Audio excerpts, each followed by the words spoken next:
तो वीडियो को शुरू करते हैं। जब किसी भी व्यक्ति, बहन या भाई की मृत शरीर में शमशान घाट ले जाया जाता है तो उसमें बांधा किस लिए जाता है? डेड बॉडी जो हो गिर ना जाए, खटिया का बांध और कलावा बांधा जाता है इसलिए कि वो डेड बॉडी गिर ना जाए। इसका रहस्य बताते हैं हम आपको। आज हम आपकी नींद को उड़ा देंगे। ठीक, वीडियो पसंद ना आए तो अनसब्सक्राइब कर देना मेरे चैनल को। ठीक, अगर पसंद आ जाए तो कमेंट कर देना। ठीक, इतना तो कर सकते हो ना। इतना भी ना करने में सामर्थ्य तो जय माता मसान काली लिख देना या शमशान काली। ठीक है। डर या भय कभी नहीं रखता मन में विचार। क्यों? बताते हैं। इसी बंधन और मृत्यु बांधे हुए धागे से। ठीक,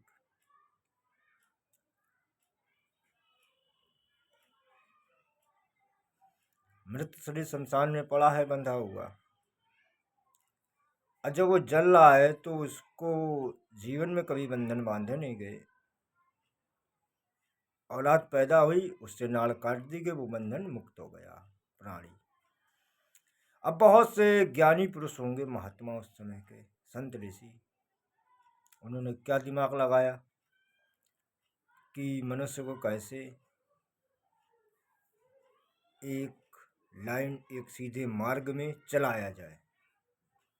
जो यहाँ के व्यक्ति थे वो काफ़ी बलवान और ताकतशाली थे। भारत भूमि के वर्ष के वीरों की कमी नहीं है इस भूमि पे। ठीक, ऐसे ऐसे वीर, ऐसे ऐसे संत महात्मा पड़े हैं। जब ये यश वैभव देखा तो कहा कुछ बंधन निकाला जाए। तो सर्वप्रथम नवयुवक व्यक्तियों की शादी कराई गई। ठीक, अब वो ग्रस्त में बंध के उसके जीवन में बंधन प्रारंभ हो गया। सर्वप्रथम बंधन माता पिता का बंधन, उसको प्रेम बंधन में बांध दिया गया। आजकल के कल्चर में लव विवाह जैसा बंधन बांध दिया गया। एक सबसे हानिकारक और जानलेवा बंधन नशा बंधन। चौथा बंधन मोबाइल यंत्र टेलीविजन बंधन। पांचवा बंधन यश वैभव बंधन। ये बंधन सब इसीलिए शव को दिखाने के लिए बांधे गए। देख, ये बंधन पंचता दसता बंधन तेरे मृत शरीर पे बंधे हुए हैं, तोड़ सकता है तो तोड़। शमशान उस स्थान का, निवास स्थान का नाम है जहाँ पे सारी व्यथाएं, सारा ज्ञान वहीं से शुरू होता है। जहाँ से सबकी तंत्र साधनाएं खत्म होती हैं, वहाँ से अघोरियों की तंत्र साधनाएं शुरू होती हैं। यहाँ पे आने के बाद अघोर का रहस्य का मतलब है जो अंधकार से उजाले की ओर ले जाए, ना कि नरक में डाल दे। ज्ञान हो तभी बताओ, फालतू न उठ पटांग बता दो। ठीक है। अब मोबाइल तो मालूम ही है ना किस तरह के बंधन से आपको नरक की ओर प्रगति में ले जाएगा, दरिद्रता में गिरा देगा। शुभ ते में काम करो, फोन करो और बात करो तो संपूर्ण, और दिन भर इसमें गंदी गंदी फिल्में देखो, वो दृष्टिचार और वैभव सभी इसमें गिर जाएगा। नशा बंधन के बारे में बता ही चुके हैं, ये क्या क्या लाभ पार कर सकता है नशा बंधन। हाँ, तो महाराज जी इससे मुक्ति कैसे मिलेगी, पूछा किसी ने ऐसे। तो मैंने कहा इस संसार पे हर चीज पे संयम बहुत आवश्यकता होती है। शमशान का अर्थ होता है समानता भाव रखने वाले व्यक्ति को शमशान में निवास करना चाहिए, जो किसी से बेविचार जातिवाद भेद न रखता हो और सामान्य भाव प्रत्येक मनुष्य आजीवात्मा में रखता हो। तो यहाँ तक बंधन खत्म हुए तो फिर नवग्रह बंधन आए। बच्चा पैदा नहीं हुआ कि उसको मंगलिक शनि और ग्रह दोष बंधन पे लगा दिया गया। सात्वत सत्व वही होता है जो पूरे भूमंडल और ब्रह्मांड में व्याप्त हो। ठीक, नक्षत्र गणना क्रम कुंडली दोष। जब कोई हजारों साल से किसी चीज को फॉलो करता है तो वो मानसिकता स्वाभाविक शरीर में प्राप्त हो जाएगी। मनुष्य के व्याप्त है ना पीढ़ी दर पीढ़ी नवग्रह नक्षत्र मंडल को मानते हुए। कौन सा ऐसा ईश्वर है जो अपनी औलादों को दुख और पीड़ा देने का संकल्प लेगा? हमारा तो चैनल है, हम आपको दुखी नहीं देख सकते हैं। यहाँ से सोच लो, ईश्वर तो बहुत बड़ी चीज है ना। तो तुमको कौन से बंधन में बांध दिया उसने ईश्वर में? मानो ईश्वर ने हर तरह की स्वतंत्र आज़ादी दी है ज्ञान की। शास्त्र वही कहता है जो वैदिक आर्यभट्ट वाले थे, जो वहाँ से भारत भूमि पे थे, महान ज्ञानी थे वो भी। मैंने क्या कहा, तरक्की मनुष्य की जब तक रुकी है जब तक वो भय बंधन से मुक्त नहीं है।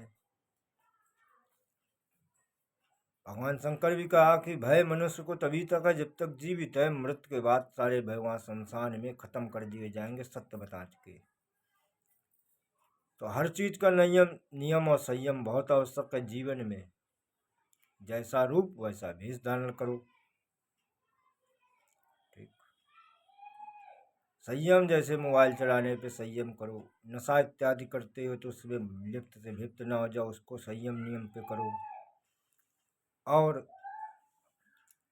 वीडियो बनाने का शौक है तो उसको भी संयम और नियमित रखो, विनाश काले विपरीत बुद्धि ना हो जाए कि वीडियो में पैसे लगा दिए, वीडियो ना चला तो और नरक में जिंदगी गिर गई। परिवार और पत्नी में इतना हावी द्वेष कलेश ना होने जो कि उसमें लिप्त से भिप्त ना हो जाओ कि आगे चल के काम न बन पाए, काम धंधा भी छूट जाए। और सबसे झांटू प्रवृत्ति का बंधन हमारी समझ से है वो प्रेम बंधन। एक दूसरे को फांस के मूर्ख बना दिया गया, उससे बड़ा बंधन कोई नहीं, आत्महत्या तक ले जाएगा वो। यश वैभव कीर्ति। अब लोभ मोह अहंकार पर त्याग। लोभ हर मनुष्य में होता है, हम में तुम में भी है, इसमें बुरा मानने वाली कोई बात नहीं। तो लोभ के बिना दुनिया नहीं चलेगी ना। जहाँ धन वहाँ लोभ आवश्यक अनिवार्य है ना। लोभ ना होगा तो ना कपड़े आएंगे धन से, कोई भी काम धन से नहीं हो सकता है। ठीक। तो जो ग्रह की बाधाएं होती हैं, पहले बताया कि ईश्वर का कोई भी ईश्वर नहीं चाहेगा कि आप दुखी हो बीमारी हो। पूजा पाठ वही तक सीमित है ना कि जब तक आप सही है ना। कौन सा भगवान चाहेगा कि आप मंदिर में जाएं उनकी बुराई करें, कोई देवता नहीं चाहेगा। अन्ना कोई ऐसे विघ्न बीजा पूजा में शास्त्र में लिखे हैं कि पूरे घर गृहस्थी बेच के अस्तमेध यज्ञ करो। शास्त्र में लिखा है सामर्थ्य के अनुसार पूजा और पाठ किया जाए। और गृहस्थ को लिखा है कलयुग में तो भगवान का नाम ही जपो, और जब काम न बने तब उनकी बदनामी करो। इसमें नियम है कुछ, नहा धो के दीप प्रज्वलित करने का, संध्या काल का वंदन, लक्ष्मी प्राप्ति के उपाय हैं। गंगा घाट किनारे कमला देवी मंत्र का जाप करने से लक्ष्मी प्राप्ति। और कलयुग के राजा खाटू श्याम महाराज, अबीर बजरंग बली और माता अखंड ब्रह्मांड के राष्ट्र देवी माता महाकाली। तो मैंने अघोर रहस्य तंत्र ज्ञान बताया। वीडियो पसंद आए तो लाइक करना, किसी भाईजन गरीब बहन को भेज देना, शेयर कर देना, बता देना नवग्रह जैसी बाधाएं मानते हो कि शनि मंगल भारी, तो कोई भी ऐसा ईश्वर नहीं है जो आपको दुखी देना चाहता हो। ये मानसिकता है कि हजारों साल से वो सुनते चले आ रहे हो, बस कान में वही भर गया है ना, बस और कुछ नहीं। जैसे कि आईफोन और भारत के फ़ोन को सैमसंग को बता दिया बेकार, उसका वर्जन स्लो है, सॉफ्टवेयर कमज़ोर है, तो वो ऐसा नहीं काम नहीं कर रहा है, काम कर रहा है। उसी प्रकार समझ गए आप, विवेकशाली हैं, बुद्धिशाली, ज्ञान से भरपूर। फिर मिलेंगे एक नई खोज के साथ। जय माता दी।